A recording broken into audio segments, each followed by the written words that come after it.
जैसा कि last episode में हमने देखा था कि डीमन किंग ने ह्यूमन सेक्ट की फेरी को बेल्स देने का वादा करके उसे धोखा दे दिया। उसने फेक बेल्स में सोल डिवावरिंग ऑरा छुपा के रखी हुई थी, जिससे वो बंदी बुरी तरह से घायल हो गई और फिर उसी की डिसाइपल फेरी जिन ने उसे मार दिया। साथ ही साथ जाफान को यहाँ पर डीमन किंग के सारे प्लान्स पता चल चुके थे। उन्होंने बड़ी ही चालाकी के साथ पॉइजनस वैली और ह्यूमन सेक्ट को मिटा दिया। साथ ही वहाँ पड़े कल्टीवेटर्स और डिमोनिक बीस्ट की लाशों का यूज करते हुए उसने अपनी सबसे स्ट्रॉन्गेस्ट फॉर्मेशन को कंप्लीट कर लिया। मगर अब वो जगह डिस्ट्रॉय होने की कगार पर थी और जाफान नहीं चाहता था कि उसके वफादार साथी डीमन किंग की चालबाजी की वजह से मारे जाएं। इसलिए जाफान भी उन्हें प्रोटेक्ट करने के लिए वहीं पर रुक गया।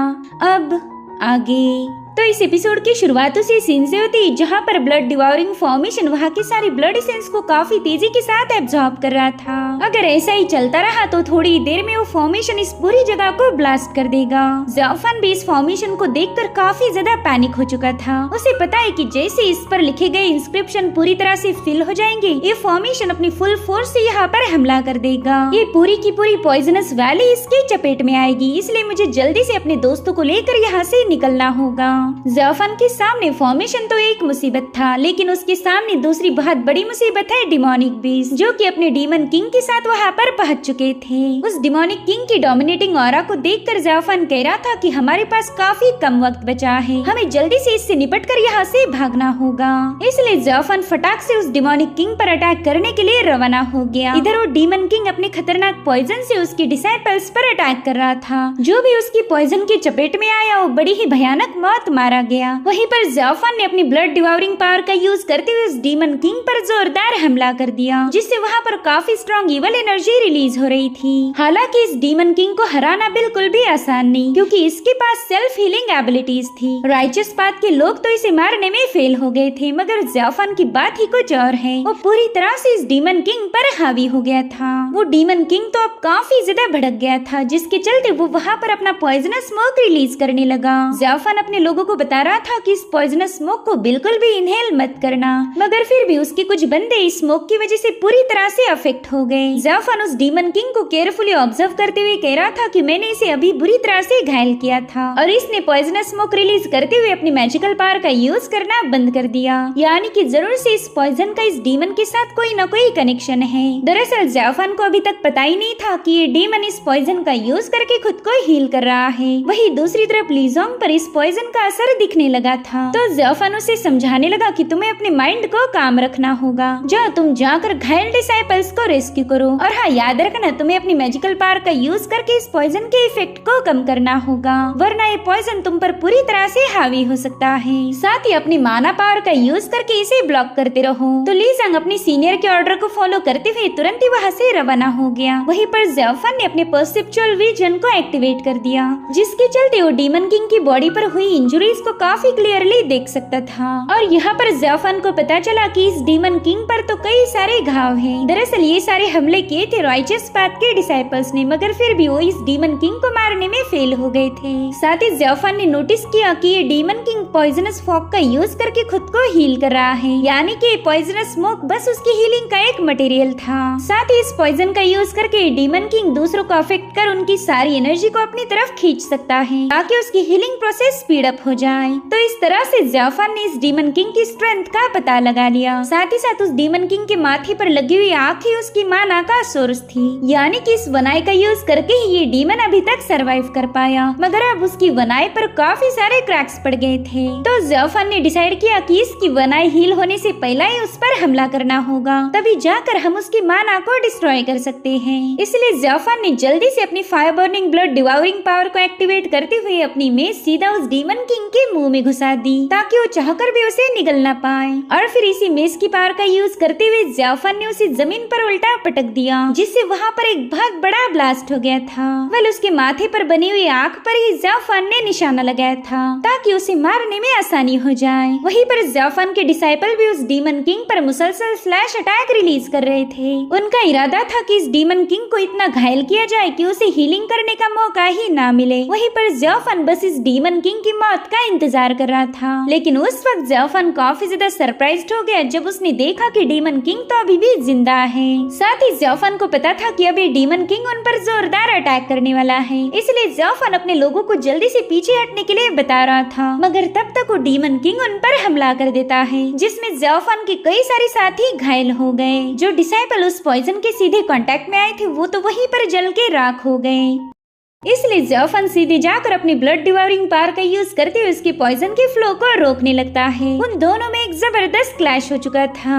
यहाँ पर तो डीमन किंग बिल्कुल भी हार मानने के मूड में नहीं था। उसके पास जितनी एनर्जी बची है वो सब उसने दांव पर लगा दी। वहीं पर ज़ेऑफन भी अपनी सारी पावर का यूज करते हुए उसके फ्लो को रोक रहा था। लीजोंग देखता है कि डीमन किंग तो बिल्कुल भी पीछे नहीं हटेगा, इसलिए उसने अपनी डैगर से उस डीमन किंग पर अटैक कर दिया, जिसके चलते वो पूरी तरह से डिस्ट्रैक्ट हो गया था। मगर इसका नतीजा ये निकला कि अब लीजोंग उसकी नजरों में आ चुका था, इसलिए वो अपनी टेल्स का यूज करते हुए सीधे उस पर हमला करने लगा, जहाँ पर लीजोंग अपने पावरफुल शील्ड बनाते हुए खुद को बचा रहा था। हालांकि लीजोंग की शील्ड ज्यादा देर तक टिक नहीं पाई, जिसके चलते वो काफी पीछे जाकर पटक जाता है। अब वो डीमन किंग उसे निगलने की फिराक में था। वहीं पर लीजोंग तो डीमन किंग का इतना बड़ा मुंह देखकर ही अपनी आंखें बंद कर लेता है। उसे पता था कि अब उसे कोई भी बचा नहीं सकता। लेकिन फिर कुछ ही पलों के बाद वो देखता है कि अरे अभी तक तो मैं जिंदा हूँ। दरअसल डीमन किंग तो उसे खत्म करने की पूरी कोशिश कर रहा था, मगर वो उस तक पहुंच ही नहीं पाया क्योंकि ज़ेऑफन के डिमोनिक हैंड ने उसे पकड़ के रखा था।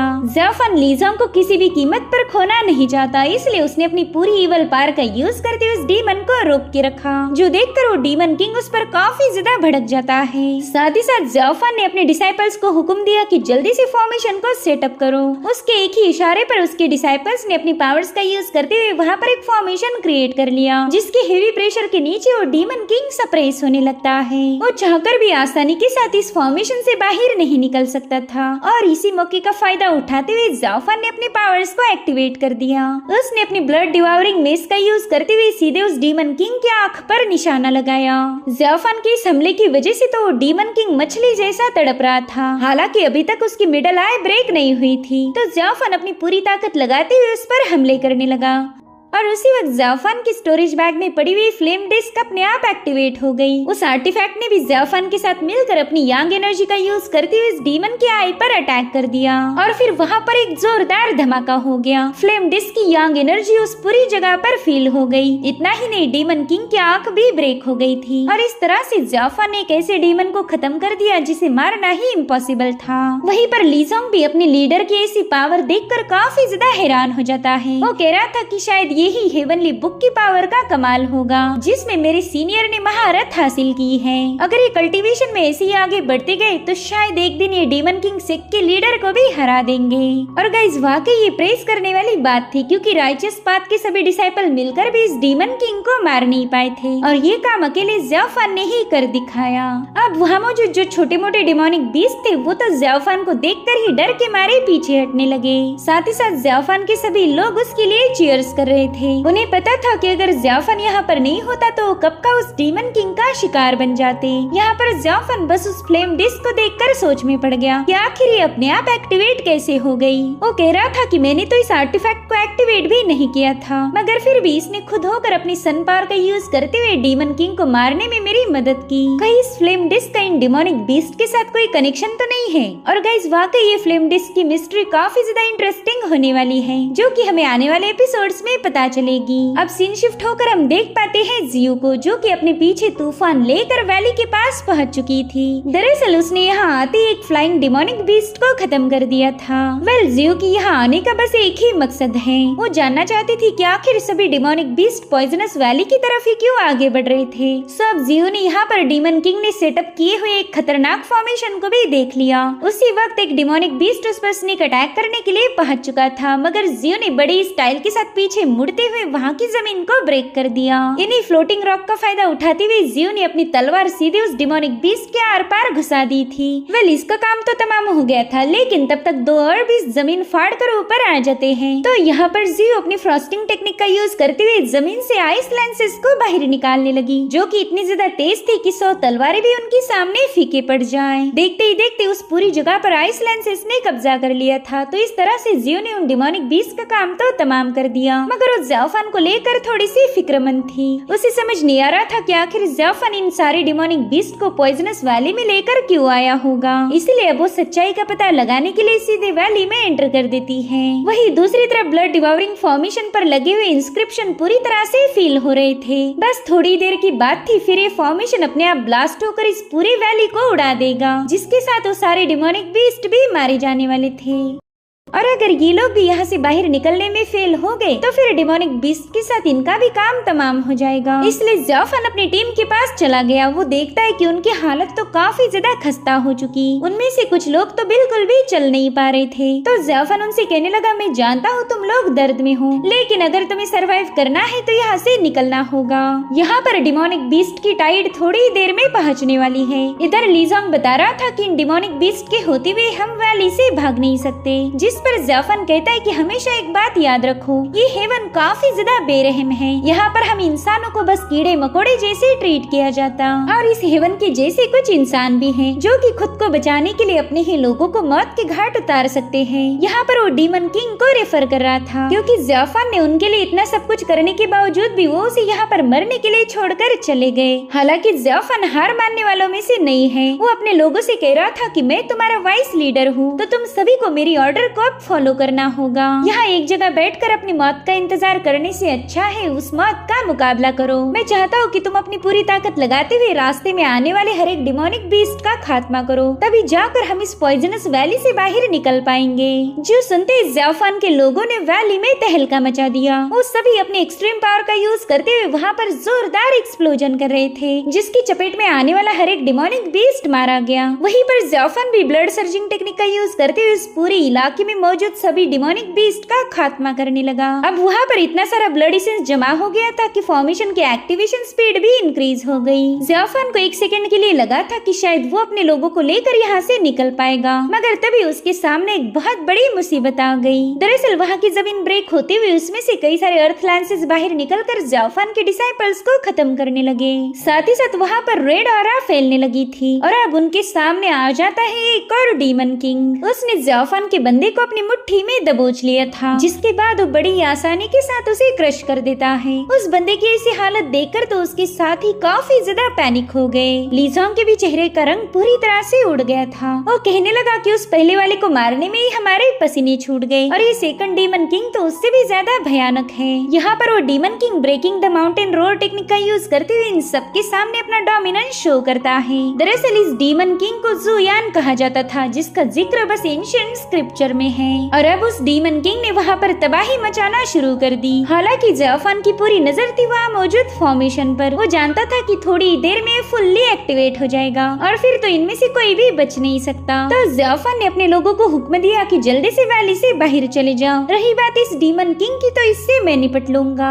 हालांकि वो डीमन किंग भी समझ गया था कि ये बंदा इनका लीडर है, तो उसने सीधे ज़ाफान पर हमले करना शुरू कर दिए। वो न जाने कई सारे अर्थ लैंसेस का यूज करते हुए इसे पियर्स करने की कोशिश कर रहा था, मगर ज़ाफान ने उसके हर एक अटैक को काफी तेजी से डॉज कर दिया। साथ ही साथ वो देखता है कि लीजोंग अभी भी वहाँ से नहीं गया। वो ज़ाफान को अकेला छोड़कर नहीं जाना चाहता था, तो ज़ाफान लीजोंग को बचाने के लिए उसे पीछे पुश करते हुए सीधा डीमन किंग पर भिड़ गया। जो देख लीजोंग अपने साथियों से कहता है कि मैं नहीं चाहता हम वाइस लीडर को अबैंडन करें, और उसके जूनियर डिसाइपल भी इसके लिए तैयार थे, जिससे हमें पता चलता है कि ये लोग ज़ाफान के साथ कितने ज्यादा वफादार हैं। जिसके बाद वो सभी लोग मिलकर उस डीमन पर हमला करने के लिए रवाना हो गए। वही दूसरी तरफ ज़ाफान ने भी ब्लड सर्जिंग टेक्निक का यूज करते हुए उस डीमन पर जोरदार अटैक कर दिया था, लेकिन उस डीमन में स्टोन्स को मैनिपुलेट करने की एबिलिटी थी, जिसके चलते वो वहाँ पर एक बहुत बड़ी चट्टान बनाते हुए ज़ाफान के अटैक को रोक लेता है। थोड़ी देर में वहाँ पर एक जोरदार ब्लास्ट हो जाता है, जिसमें ज़ाफान काफी पीछे ढकेला गया था। मीनवाइल उस डीमन किंग ने अपनी रोरिंग टेक्निक का यूज करते हुए ज़ाफान पर एक और हमला कर दिया, जिसे ज़ाफान अपनी बुद्धिज्म की पावर का यूज करते हुए रोक रहा था। तो अब ज़ाफान को बचाने के लिए उसके साथियों ने वहाँ पर हेवन सप्रेसिंग फॉर्मेशन एक्टिवेट कर दिया, जिसकी पावरफुल एनर्जी उस डीमन किंग को घुटने पर आने के लिए मजबूर कर देती है। और इसी मौके का फायदा उठाते हुए ज़ाफान उस पर हमला करने के लिए रवाना हो गया। उसने अपनी फायर बर्निंग ब्लड डिवावरिंग मेस को एक जायंट मेस में तब्दील करते हुए सीधे उस डीमन किंग पर एक जोरदार अटैक कर दिया था, जिसके साथ ही हमें वहाँ पर एनर्जी का एक बहुत बड़ा एक्सप्लोजन देखने को मिला। यहाँ पर ज़ाफान उस धमाके की वजह से काफी पीछे ढकेला गया था। साथ ही ज़ियाफान की नजर पड़ी फॉर्मेशन पर, जो कि अब थोड़ी ही देर में एक्सप्लोड होने वाला था। तो ज़ियाफान अपने साथियों को लेकर तुरंत ही वैली से बाहर जाने के लिए निकल पड़ा, मगर तभी वो देखता है कि उसके साथियों पर अचानक से हमले हो रहे। कुछ रेड कलर की स्पाइक्स उनके आर पार घुसी जा रहे थे। तो ज़ियाफान ने खुद को बचाने के लिए जल्दी से गोल्डन बेल को एक्टिवेट कर दिया। वो समझ गया था कि ये डीमन किंग तो उस पहले वाले डीमन किंग से भी ज्यादा पावरफुल है। ज़ियाफान के इतने खतरनाक अटैक के बावजूद भी वो जिंदा बच गया। तब तक उस डीमन किंग ने ज़ियाफान की गोल्डन बेल को ब्रेक कर दिया। लीजोंग देखता है कि हजारों स्ट्राइक उसके मास्टर की बॉडी में पियर्स हो जाएगी, इसलिए वो खुद की परवाह किए बिना तुरंत ही ज़ियाफान को बचाने के लिए रवाना हो गया। लीजोंग ने यहाँ पर अपनी डैगर का यूज करते हुए उन स्ट्रिंग्स को काट दिया, जिसके चलते ज़ियाफान तो बच गया था। मगर तभी एक स्ट्राइक लीजोंग के आर पार घुस जाती है। ये देखकर तो ज़ियाफान को अपनी आंखों पर यकीन नहीं हो रहा था। वो किसी भी कीमत पर लीजोंग को खोना नहीं चाहता, इसलिए ज़ियाफान ने अपनी डिवाइन पावर का यूज करते हुए इन बची हुई स्ट्रिंग्स को डिस्ट्रॉय करके वो लीजोंग को लेकर नीचे आ गया। लीजोंग उससे कह रहा था कि सीनियर प्लीज आप यहाँ से चले जाएं, हमारे कई सारे लोग यहाँ पर फंसे हुए हैं, तो मैं चाहता हूँ कि आप उन्हें लेकर यहाँ से रवाना हो जाएं। मगर ज़ियाफान उसकी कहानी सुनने वाला था। वो लीजोंग को अपनी पीठ पर कैरी करते हुए वहाँ से भागने लगा। हालांकि वो डीमन किंग उन्हें इतनी आसानी से छोड़ने नहीं वाला। वो बड़ी बड़ी चट्टानें उठाकर उसके साथियों पर हमले करने लगा, जिसके नीचे दबकर भी कुछ लोग मारे गए थे। साथ ही साथ वो डीमन किंग ज़ियाफान को कुचलने के लिए अपना हाथ आगे बढ़ाता है। उस वक्त ज़ियाफान ने अपनी डाओइस्ट पावर को एक्टिवेट किया, जिसकी गोल्डन एनर्जी उस डीमन किंग को पीछे हटने पर मजबूर कर देती है। अब ज़ियाफान अपने ब्लड डिवाउरिंग मेस में मौजूद सोल कैप्चरिंग बीड का यूज करते हुए उस डीमन किंग के सीने पर वार कर चुका था। तो उस डीमन किंग ने अपने विशाल पंजे से ज़ियाफान को दूर ढकेलते हुए उसके 2 डिसाइपल को क्रश कर दिया, और फिर उन्हीं के ब्लड एसेंस का यूज करते हुए उसने तुरंत ही अपनी इंजरीज को भी हील कर लिया। साथ ही साथ वो अपना सीना ठोकते हुए ज़ियाफान को चैलेंज करने लगा कि अगर दम है तो मुझे रोक के दिखा। इतना ही नहीं, उसकी बॉडी से हजारों लाखों ब्लड लैंसेस रिलीज होते हुए ज़ियाफान पर अटैक करने लगी। तो ज़ियाफान एक फॉर्मेशन शील्ड बनाकर उसके अटैक को रोक रहा था। साथ ही उसने यहाँ पर डिमोनिक हैंड को भी एक्टिवेट कर दिया, जो कि डीमन किंग की इस अटैक को पूरी तरह से नाकाम कर देता है। जिसके बाद वो लीजोंग को एक सेफ जगह ले जाकर कहने लगा कि मैंने तुम्हें यहाँ से जाने के लिए बोला था, फिर तुम मेरे लिए क्यों रुके। यहाँ पर ज़ियाफान को लीजोंग के लिए काफी ज्यादा दुख होता है। वही दूसरी तरफ डीमन किंग ने उस पूरे इलाके में तबाही मचा के रखी थी। तभी ज़ियाफान कहने लगा कि चाहे ये कितना भी पावरफुल क्यों ना हो, इसकी कोई ना कोई वीकनेस जरूर होनी चाहिए। और फिर ज़ियाफान देखता है कि ये डीमन तो लिविंग बीइंग को क्रश करके उनकी स्पिरिचुअल एनर्जी और ब्लड एसेंस को एब्जॉर्ब कर रहा है। इसी से उसकी ताकत में इजाफा हो रहा था। तो ज़ियाफान कहने लगा कि अगर तुम दूसरों की ब्लड एसेंस को डिवावर करते हो तो मेरे पास तुम्हारे लिए एक इलाज है। मैं अपनी सोल डिवावरिंग एबिलिटी का यूज करके इसकी पावर सप्लाई को कट कर सकता हूँ। और फिर ज़ियाफान ने जगह जगह पर अपनी मेस को हिट करते हुए सोल डिवावरिंग फॉर्मेशन सेटअप कर दिए। साथ ही साथ उस डीमन किंग पर मुसलसल अटैक कर रहा था, जिसके चलते वो डीमन किंग दर्द के मारे तड़पने लगा। इतना ही नहीं, ज़ियाफान की सोल डिवावरिंग फॉर्मेशन भी उस डीमन किंग पर मुसलसल हमले कर रहे थे। यहाँ पर ज़ियाफान अपने साथियों को बताता है कि मैं इसे ज्यादा देर तक होल्ड नहीं कर पाऊंगा, तुम सभी लोग यहाँ से चले जाओ। हालांकि वो डिसाइपल कह रही थी सीनियर हम आपको छोड़ के नहीं जाना चाहते, मगर ज़ियाफान ने जब गुस्से में उन्हें जाने के लिए बोला तो सभी लोग वहाँ से भागने लगे। इधर वहाँ मौजूद ब्लड डिवावरिंग फॉर्मेशन के सभी इंस्क्रिप्शन पूरी तरह से फील हो गए थे, जिसके चलते वो फॉर्मेशन अपनी फुल फोर्स को रिलीज करने लगा। वहाँ पर बहुत ही भयंकर एनर्जी रिलीज हो रही थी, लेकिन उसका फ्लो ज़ियाफान पर हिट हो पाई इससे पहले ही वो साइड में हट गया। अब वो जल्दी से लीजोंग को अपने साथ उठाकर वहाँ से भागने लगा। वही दूसरी तरफ हम जियू को देख पाते, जो कि बड़ी तेजी से उसी फॉर्मेशन की तरफ आगे बढ़ रही थी। उसे कोई आइडिया नहीं थी कि ये फॉर्मेशन थोड़ी ही देर में एक्सप्लोड होगा। वही दूसरी तरफ ज़ियाफान को उम्मीद थी कि वो जल्दी से वैली से बाहर निकल जाए, मगर उसी वक्त डीमन किंग ने खुद को उस एनर्जी से आजाद करते हुए ज़ियाफान का पाँव पकड़ लिया। यहाँ पर हम ज़ियाफान की आंखों में खौफ देख पाते हैं। और फिर क्या, वहाँ पर ब्लड डिवावरिंग फॉर्मेशन फुल फोर्स से एक्सप्लोड हो गया। पूरी पॉइजनस वैली उस एक्सप्लोजन की चपेट में आ गई थी। वहीं पर जियू भी उस फॉर्मेशन की एनर्जी से बचने के लिए अपने सामने पावरफुल शील्ड्स बना लेती है, मगर उन शील्ड के होने के बावजूद भी जियू यहाँ पर बुरी तरह से घायल हो गई थी। तो इससे हम अंदाजा लगा सकते हैं कि ज़ियाफान के साथ क्या हुआ होगा। और फिर कुछ ही देर बाद वो एक्सप्लोजन पूरी तरह से शांत हो गया। जियू भी ज़ियाफान को ढूंढने के लिए पॉइजनस वैली में आ चुकी थी। यहाँ पर उसके सामने हजारों लाखों लाशें पड़ी हैं। उसने देखा कि वहाँ पर हेयुआन से एक demon king sector poisonous poisonous valley in तीनों के डिसाइपल मरे पड़े हैं। वो उनमें से कुछ लोगों की पल्सेस भी चेक करती है ताकि अगर कोई सर्वाइवर रहा तो जियो उसकी मदद करेगी, मगर वहाँ पर तो सभी लोग मारे जा चुके थे।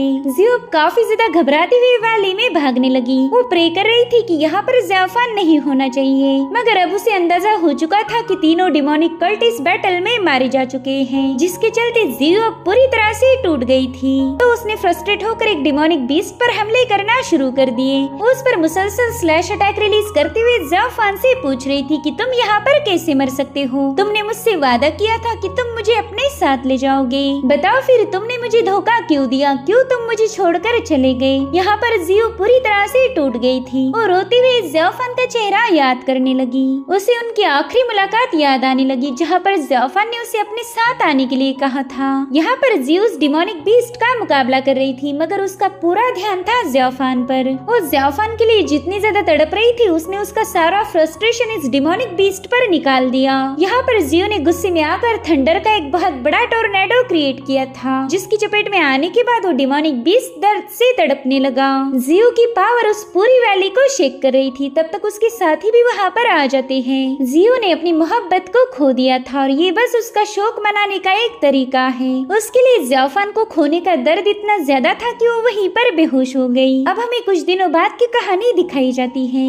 जहाँ पर जियो ज़ेफ़ान का नाम पुकारते हुए होश में आ जाती है। वहीं पर उसकी सीनियर खुश थी कि जियो को होश आ गया। वो उसे बताने लगी कि तुम्हारे लिए सेक्ट के सभी लोग काफी ज्यादा परेशान थे। तुमने एक मॉन्स्टर को मारने के लिए अपनी जान दांव पर लगा दी। उतने में ही जियो रोती हुई उसे बताने लगी कि सीनियर, मैंने ज़ेफ़ान को खो दिया। वो पॉइजनस वैली में मारा जा चुका है। अगर मैं उसी दिन उसका हाथ थाम लेती तो शायद आज मुझे ऐसा वक्त देखना न पड़ता। मैंने अपनी मोहब्बत को खो दिया। वहीं पर हम ज़ेफ़ान के मास्टर को देख पाते, जो कि उसकी मौत की खबर से पूरी तरह से टूट गए थे। पूरे राइचस सेक्ट में ये बात फैल गई थी कि पॉइजनस वैली में हुए एनिहिलेशन में सभी डिमोनिक कल्टिवेटर्स मारे गए, जिनमें तीनों डिमोनिक कल्ट के लीडर के साथ साथ ज़ेफ़ान के भी मरने की खबर थी। यहाँ पर मास्टर को ज़ेफ़ान के साथ बिताए हुए पल याद आने लगे। ज़ेफ़ान हमेशा उनके लिए डिलीशियस खाना पकाया करता था। उसने कभी अपने मास्टर के ऑर्डर को डिसोबे नहीं किया। जब उस पर डीमन होने के इल्जाम लगाए गए, तब भी वो मास्टर से यही कह रहा था कि मैं निर्दोष हूँ, मगर किसी ने उस पर यकीन नहीं किया। 10 सालों में पहली बार मास्टर ने ज़ेफ़ान के रूम को ओपन किया था। अब मास्टर उसी कमरे में ज़ेफ़ान को याद करते हुए बैठ गए। तब तक उनकी वाइफ भी वहाँ पर आ जाती है। वो अच्छे से जानती है कि मास्टर ने हमेशा ज़ेफ़ान को अपने बेटे जैसा प्यार किया और आज उसी बेटे की मौत का वो शोक मना रहे थे। यहाँ पर वो बस प्रे कर रही थी कि ज़ेफ़ान की मौत की खबर झूठी हो, मगर वैली में मिले हुए सबूत उन्हें चीख चीख कर गवाही दे रहे थे कि ज़ेफ़ान मर चुका है। और इन्हीं उदास पलों के साथ एपिसोड यहीं पर एंड हो जाता है। Thank you so much for watching. Bye bye, take care.